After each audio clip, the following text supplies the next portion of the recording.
ini pemain yang mungkin bisa menambah gol ketika melawan Mesir. Artinya kalau dia dapat 2 gol lagi, ini akan menjauhi dia dari kejaran oleh Haaland dan juga dengan Mbappe, termasuk dengan Harry Kane. Jadi peluang Messi saya pikir itu sangat besar. Bahwa semua pemain-pemain Argentina akan mensupport Messi di dalam hal mengejar impian dia menjadi top skor dan membawa Argentina juara sebagai back-to-back setelah 4 tahun lalu sukses di Qatar. Siapa yang bakal jadi raja gol di Piala Dunia edisi kali ini? Kita bahas bersama analis sepak bola, Bung Ropan, Ya.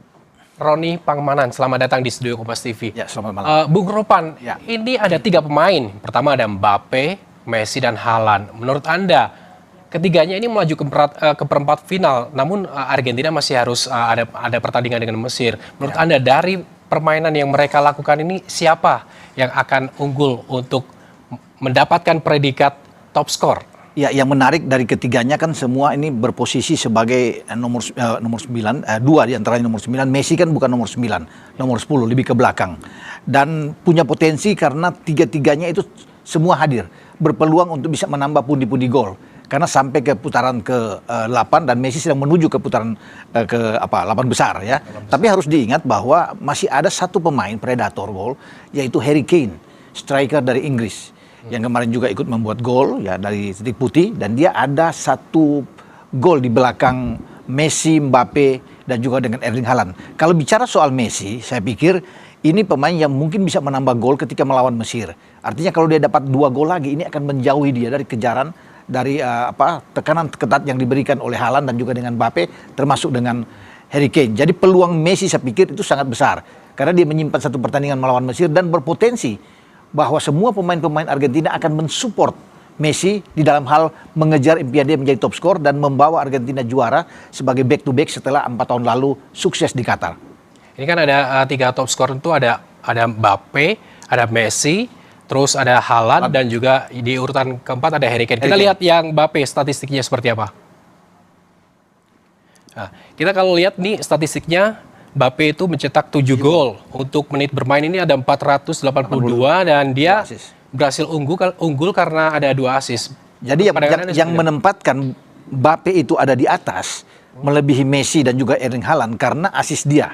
Karena dihitung assist dia 2, sehingga walaupun dengan kondisi sama 7-7-7 tetapi dia ada di atas. Tetapi itu saya bilang tadi, karena Mbappe sudah bermain sudah sampai 5 pertandingan, Messi baru 4, maka pertandingan kelima Messi dengan Mesir ini yang membuat dia berpeluang untuk bisa menambah gol dan ada unggul di atas Mbappe dan ya. Kita lihat statistik dari Messi, dari menitnya ini kan ada 482 menit bermain. Kita lihat statistiknya dari Messi. Jadi apakah yang Anda lihat ini untuk menit bermain ini kan lebih sedikit ya, 320 menit bermain. Ini juga sangat mempengaruhi untuk menjadi top scorer. Iya, kalau dibandingkan dengan 484 dengan 320 kan memang Messi lebih sedikit. Kenapa? Karena dia ditarik dalam pertandingan terakhir itu yang tidak menentukan lawan Jordania, kan dia masuk di babak kedua. Dan dia bisa membuat gol dari tendangan bebas. Jadi itu yang membuat dia lebih sedikit dibandingkan dengan Mbappe yang terus diberikan jam menit bermain oleh Didier Deschamps. Nah, Scaloni sebagai pelatih Argentina itu menyimpan dia untuk tidak cedera sehingga dipakai untuk pertandingan berikut melawan Cape Verde dan nanti lawan Mesir. Memang yang menjadi masalah buat Messi saat ini adalah dia belum memberikan assist. Padahal ini kan menjadi kelebihan dari Messi untuk memberikan passing, memberikan assist yang sampai saat ini 4 pertandingan sudah berlalu dia tidak memberikan assist. Dan itu yang menjadi keunggulan dari Mbappe yang kita bahas tadi. Bung Ropan, jika melihat dari usia Lionel Messi ini sekitar kemarin 39. Ini apakah juga berpengaruh dalam hal permainan dia untuk mencetak gol, untuk memberikan assist yang seperti Anda bilang tadi? Saya pikir ini pemain yang luar biasa. Kalau kita head to head dengan Mbappe kan masih terlalu muda. Ya, ini pemain yang menciptakan rekor bersejarah di Piala Dunia sebagai pemain tertua di saat dia 38 tahun bisa membuat hat-trick dalam pertandingan pertama melawan Aljazair. Itu sudah ada rekor tersendiri dan sulit pemain manapun di usia 39 tahun masih tetap konsisten dan stabil. Pencapaian 7 gol saat ini itu sama dengan pencapaian dia terjadi pada 4 tahun lalu di Qatar. Dia di belakang Mbappe 8 gol dalam daftar top skor dan Messi 7 gol. Berarti ini pemain yang sangat konsisten dan masih berpeluang untuk bisa mencetak gol demi gol di pertandingan di Piala Dunia kali ini. Tapi selain ada Mbappe, Messi, satu lagi yang juga bisa saja ini menjadi top scorer, ada Erling Haaland.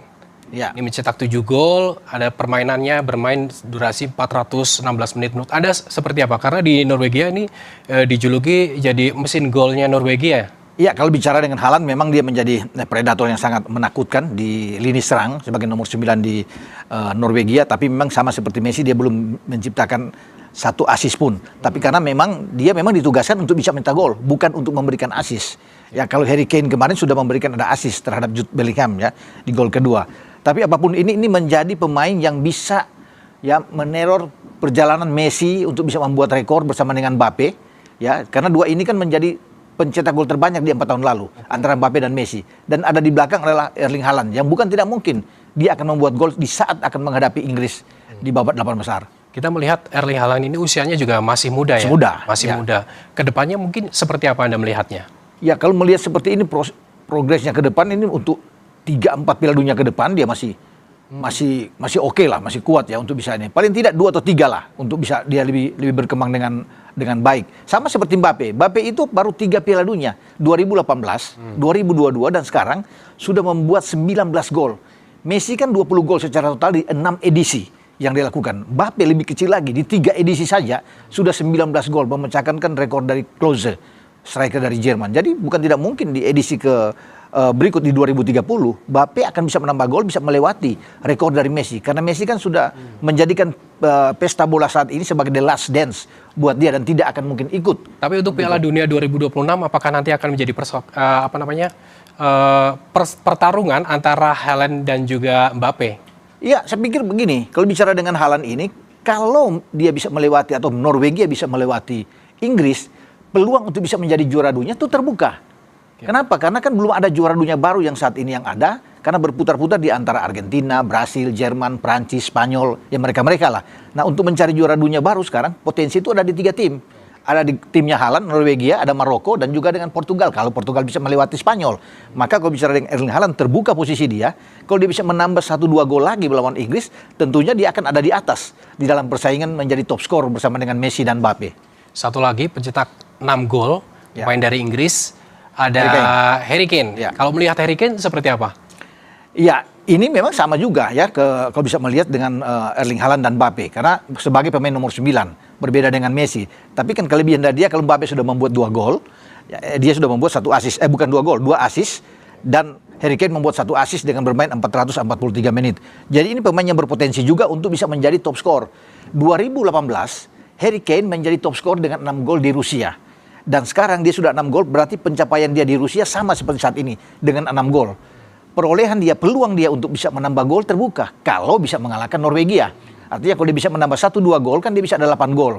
Ini yang menjadi menarik di pesta bola akbar saat ini karena pemain-pemain hebat semua ada di atas di dalam daftar pencetak gol. Bu Ropa sendiri melihat gaya permainan Harry Kane ini dalam pertandingan-pertandingan sebelumnya seperti apa? Apakah mungkin untuk menjadi top scorer? Sangat memungkinkan karena kalau ada bola mati seperti penalti, pasti yang akan maju pemain pertama di Inggris adalah Harry Kane. Dia punya kesempatan untuk bisa mencetak gol dari titik penalti. Mau dapat 1 penalti, 2 penalti pun dia pasti akan menghadapi itu. Dan pemain-pemain Inggris semua juga akan coba untuk bisa melayani, memberikan crossing terhadap Harry Kane untuk bisa mencetak gol. Dan naluri dia jelas sekali, pengalaman dia, insting dia, naluri dia untuk bisa mencetak gol itu sama seperti Mbappe, sama seperti Erling Haaland, dan juga sama seperti Messi. Jadi bisa disimpulkan bahwa untuk menjadi top skor itu apakah mana yang lebih menentukan, kualitas individu atau kerja tim? Ya, dua-duanya memang mesti ada. Ya, kalau Messi kan lebih dengan kualitas individu dia yang sangat kuat. Tetapi kalau dengan Harry Kane, Mbappe itu dapat bantuan dari teman-teman juga, bukan karena kecepatan mereka juga, tetapi bagaimana kerjasama yang begitu bagus di antara semua unit untuk memberikan dukungan terhadap seorang pemain di depan seperti Harry Kane, juga termasuk dengan Mbappe dan Erling Haaland.